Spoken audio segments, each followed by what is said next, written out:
بعد الانتصار الساحق لجيش المسلمين على الفرس في معركة الولجة، اهتزت الإمبراطورية الفارسية بأكملها، وبدا لهم جيش المسلمين كقوة لا تقهر.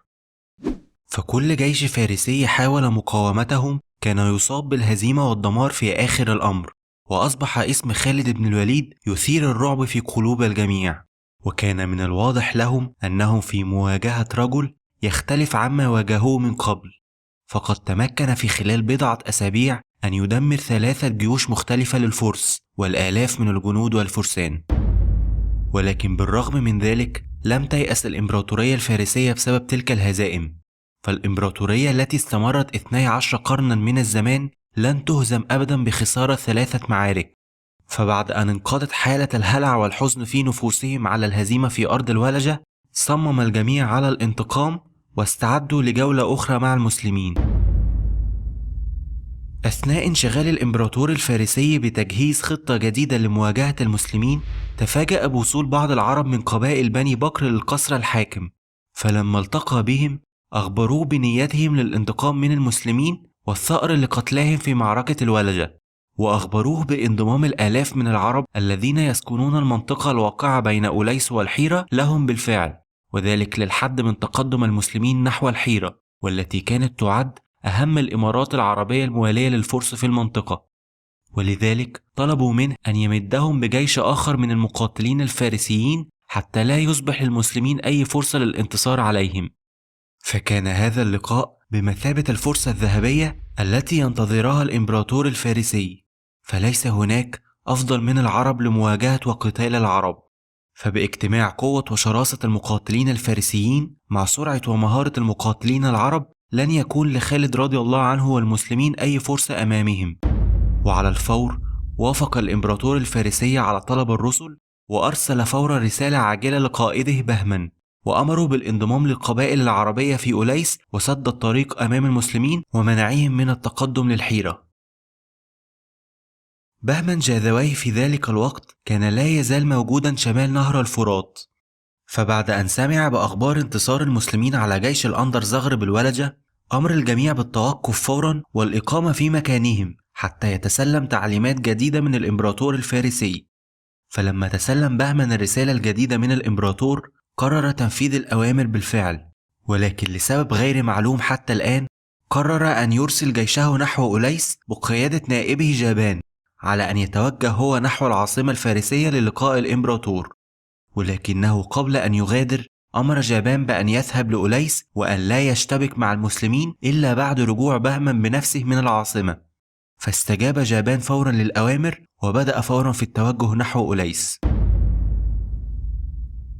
في خلال تلك الأحداث كان خالد رضي الله عنه ما زال مقيما في الولجة مع جيش المسلمين، فبالرغم من علمه من خلال عيونه المنتشرة بذهاب الفلول الهاربة من معركة الولجة نحو أرض أوليس، إلا إنه لم يعتبرهم مشكلة عسكرية بسبب قلة عددهم، فكان يريد إراحة الجيش جيدا قبل أن يواصل تحركه نحو الحيرة ومقاتلة الجيش الثاني الخاص ببهمن. ولكن بعد مرور 10 أيام تقريبا وصلته أخبار جديدة بوصول قوات عربية ضخمة والتحاقها بالفلول الهاربة في أوليس، وعلم بأن الأعداد هناك تنذر بحدوث معركة شديدة قريبة، فأدرك المأزق الذي سيتعرض له جيش المسلمين. فهو الآن عليه أن يقاتل جيشا جديدا كاملا من العرب، بالإضافة لمواجهة جيش الفرس الشرس الذي يعسكر بالقرب منهم. وبكل تأكيد كان قتال العرب يمثل مشكلة له ولم يكن في الحسبان، فالعرب هم أكثر الناس دراية بأسلوب وقتال المسلمين، ويتمتعون بنفس السرعة التي يتمتع بها فرسانه، والتي كانت تمثل دائما الأفضلية على جيش الفرس. فبدأ خالد رضي الله عنه يفكر سريعا في كيفية مواجهة هذا الخطر الشديد، واتخذ بالفعل بعض الإجراءات السريعة. فقام بإرسال المثنى بن حارثة مع كتيبة من الفرسان نحو أوليس لاستطلاع أخبار العدو ومعرفة عدد وأماكن تمركز القوات. وفي نفس الوقت أرسل فورا رسالة لجميع الكتائب التي تركها بالخلف لحماية المدن التي ضمها، وطلب منهم الانضمام سريعا لجيشه حتى يواجه العدو الجديد بأكبر قدر ممكن من الرجال. واتخذ قرارا مع نفسه بأنه لن يترك أحد يفر من أرض المعركة هذه المرة، ولن يسمح مجددا بانضمام الهاربين إلى أي جيش جديد يجتمع للفرس، فهو كان يعلم أنه لن يتوقف الجميع عن تجميع الجيوش لمواجهته إلا إذا عاملهم بالمثل ونشر الخوف في قلوبهم. وصل القوات المثنى بن حارثة لأوليس واشتبكت مع بعض القوات العربية هناك، وعلم المثنى من الأسرى بأخبار تحرك جيش الفرس بقيادة جابان واقترابه من الوصول والانضمام للقبائل العربية، فغادر المكان مسرعا وعاد ليخبر قائد المسلمين بهذه الأخبار الجديدة. فلما وصلت الأخبار لخالد رضي الله عنه أراد أن يتحرك فورا من مكانه ويتجه لقتال القبائل العربية والقضاء عليهم قبل أن يجتمعوا مع الجيش الفارسي ويشكلوا خطرا كبيرا عليهم. وفعلا بمجرد وصول كتائب المسلمين التي استدعاها أمر الجميع بالتحرك فورا نحو أوليس وهم على استعداد للقتال. ولكن على عكس المتوقع استطاع جابان أن يصل لأرض أوليس قبل وصول خالد ببضعة ساعات، واجتمع بالفعل مع القوات العربية المتمركزة هناك. فلما علم خالد بذلك الأمر توقف في خلال طريقه وبدأ يعد الجيش ويأمره بالاصطفاف في وضعية القتال، فهو كان اتخذ قرارا بمواجهة جيش الفرس والعرب وقتالهم في نفس اليوم دون راحة، حتى لا يعطيهم الفرصة في دراسة الوضع جيدا وإعداد الخطط معا لمواجهته. في تلك الأثناء كان جابان قد اجتمع مع قادة القبائل العربية وعلى رأسها زعيم يدعى عبد الأسود، وكان هذا الرجل قد فقد ولدين في الولجة وكان يرغب في الانتقام بشدة من المسلمين. وعسكر بالفعل الفرس والعرب جنبا إلى جنب في أرض القتال، وبدأ الطباخون في جيش الفرس في إعداد الطعام للجنود الفارسيين كما اعتادوا، فلم يكن أحدا منهم يتوقع أن تدور المعركة في نفس يوم وصولهم لأرض أوليس. ولكن قبل منتصف النهار بقليل وصلت المعلومات لجبان باقتراب جيش المسلمين من المكان، وعلم بنيتهم للاشتباك معهم في نفس اليوم، فأشار على الجنود بترك الطعام والاستعداد جيدا لجيش المسلمين، ولكن لم يستمع له أحدا من الجنود الجائعين، وبسطوا المفارش ووضعوا الطعام وبدأوا يتناولوه بشهية على الأرض، ولم يصطف أحدا ويستعد للمعركة سوى القبائل العربية التي لم تكن معتادة على الأكل قبل المعارك في ذلك الوقت. ولكن بمجرد بدء الجنود الفارسيين في تناول الطعام تفاجأوا بوصول قوات جيش المسلمين لأرض القتال، وتأكدوا من صحة كلام قائدهم، فتركوا الطعام فورا واستجابوا لصيحات جبان وبدأوا في الاصطفاف للمعركة مع حلفائهم العرب. ميدان المعركة كان عبارة عن سهل واسع يمتد جنوب شرق مدينة أوليس بين نهر الفرات ونهر آخر يعتبر فرعا صغيرا له، وكان هذا النهر وقت نشوب المعركة جافا بسبب وجود سد عند نقطة التقائه مع نهر الفرات. واصطف جيش الفرس والعرب جيدا بحيث يكون نهر الفرات على يسارهم والفرع الآخر من النهر على يمينهم، على أن تكون نقطة التقاء النهرين خلف الجيش، فيكون بذلك ظهر الجيش محميا من خطر مناورات خالد وفرسان المسلمين المشهورة كما حدث في الولجة. فوقف جابان وجيش الفرس في منتصف ميدان المعركة وجعل الجيوش العربية على الأجنحة، وحسب المؤرخين الأوائل بلغ عدد قواتهم مجتمعة أكثر من 70,000 مقاتل. أما جيش المسلمين فاصطف أمامهم بنفس التشكيل، وكانت مهمة قيادة الأجنحة كالمعتاد من نصيب عدي بن حاتم الطائي وعاصم بن عمرو التميمي، وبلغ عدد جيش المسلمين حوالي 18,000 مقاتل في ذلك اليوم. وكان على خالد في هذه المرة أن يعتمد على السرعة والعنف الشديد في الهجوم من أجل كسر عدوه والانتصار عليه، فلم يكن متاحا له تنفيذ المناورات والحيل مثل المرات السابقة، فكانت كل الدلائل تشير لقوة وعنف الاشتباك المترقب. بدأت المعركة ببعض المبارزات بين قادة المسلمين وأعدائهم من الفرس والعرب، وصمم عبد الأسود زعيم القوات العربية على الخروج بنفسه وقتال خالد بن الوليد انتقاما لمقتل أولاده في الولجة، فاستجاب له سيف الله المسلول وتقدم لقتاله. ووسط ترقب الجميع تمكن خالد من إسقاط عبد الأسود وقتله بضربة محكمة من سيفه، وعاد بعدها لصفوف جيش المسلمين، وكان ذلك بمثابة الإعلان لبدء المعركة فعليا بين الطرفين.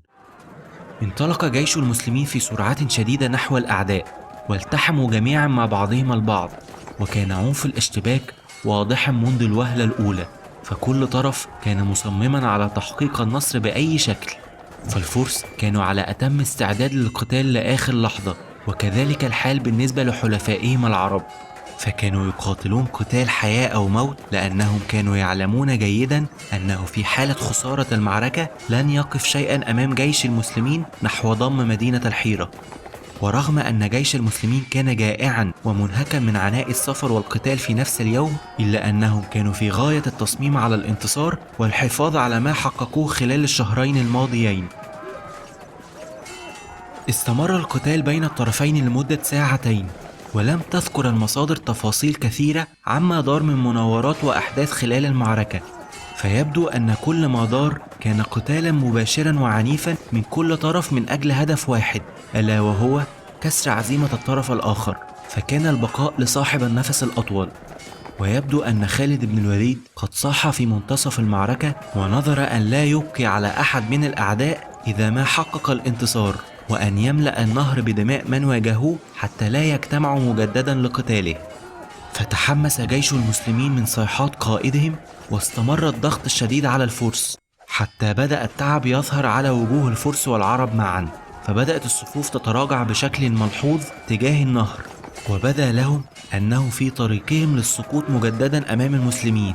فبدأ الذعر ينتشر بين صفوف الفرس، خاصة بين من هرب من المعارك السابقة أمام المسلمين وخشوا أن يكون مصيرهم مثل مصير زملائهم السابقين، فبدأوا بالهروب فورا من أرض القتال، وكان لذلك أثرا شديدا على بقية الجيش. فبدأت علامات الانكسار تظهر بين الصفوف، وعلى الفور اتخذ الجميع القرار بالانسحاب والهروب تجاه الحيرة عبر النهر الخالي من المياه، وهذا ما كان ينتظره جيش المسلمين. فاستغلوا فرصة انكسار الأعداء وطاردوا فورا كل من حاول الهرب، وقتلوا كل من تمكنوا من اللحاق به، فامتلأت أرض النهر الرملية بدماء ومقاتلين العرب والفرس. بعد فرار جيش الفرس من ميدان المعركة وهدوء الأوضاع، أمر خالد فرسان المسلمين بتتبع أثر الهاربين فورا وأسرهم وإحضارهم إليه، وأمرهم بعدم قتل إلا من امتنع عنهم. ووقف بعدها على طعام الفرس الذين كانوا قد أعدوه قبل بداية المعركة، وسمح لجنود المسلمين المتعبين بالجلوس وتناول الطعام لحين عودة الفرسان من مهمتهم. وفعلا انطلق فرسان المسلمين في عدة كتائب لتنفيذ أوامر قائدهم، وتمكنوا بالفعل من عزل مجموعات كبيرة من الفرس والعرب وتطويقهم، واقتادوهم بعد ذلك لميدان المعركة. فلما وصلت هذه الكتائب بالأسرى لأرض أوليس، أراد خالد إرسال رسالة قوية للإمبراطور الفارسي والعرب معا، وصمم على تنفيذ ما نظر به بأن يملأ النهر بدماء الأعداء، وأن لا يترك أحدا منهم في حال سبيله كما اعتاد، حتى لا ينضموا إلى أي جيش جديد يعده الفرس. وفعلا أمر باقتياد جميع الأسرى نحو أرض النهر الخالي من المياه، وأمر بضرب عنق الجميع حتى تملأ دماءهم المكان. ونفذ الجنود بالفعل التعليمات وقاموا بقتل جميع الأسرى في مكانهم، ولكن نظرا لأن الأرض كانت تمتص الدماء، أشار القعقاع بن عمرو على خالد بأن يفتح السد ويترك المياه تنهمر وتملأ المكان، وستحيل الدماء عندئذ مياه النهر إلى اللون الأحمر، ويتم تنفيذ ما نظر به. فاستمع له خالد بن الوليد وأمر بفتح السد، وانهمرت المياه بشدة بعد ذلك واختلطت بالدماء حتى أصبح لون مياه النهر أحمرا، فعرفت هذه المعركة بمعركة نهر الدم لذلك السبب. انتهت معركة أوليس أو نهر الدم بانتصار مدوي للمسلمين، وغنموا منها الكثير من الغنائم من الجنود المنهزمين. وطبقا لرواية الطبري فيقال أن عدد القتلى من بين الفرس والعرب قد بلغ 70,000 مقاتل، من ضمنهم الذين ضربت أعناقهم في أرض النهر، ولم ينجو سوى عدد قليل للغاية من الفرس، وعلى رأسهم قائدهم جابان.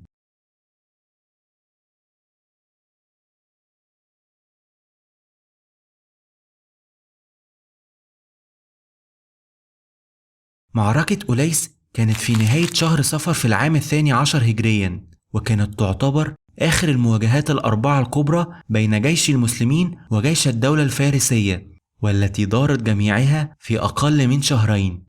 وتمكن خالد بن الوليد بقوات لا تزيد عن 18,000 مقاتل أن يهزم 4 جيوش كاملة من الفرس وحلفائهم العرب، واستطاع القضاء على معظم القادة الذين واجهوه، وكان لذلك أثرا بالغا على نفوس الجميع. فأصبح اسم خالد بن الوليد يثير الرعب في قلوب الإمبراطورية الفارسية كلها، وكان من الواضح أنه لن يتوقف أبدا قبل الوصول لهدفه الأساسي وضم مدينة الحيرة.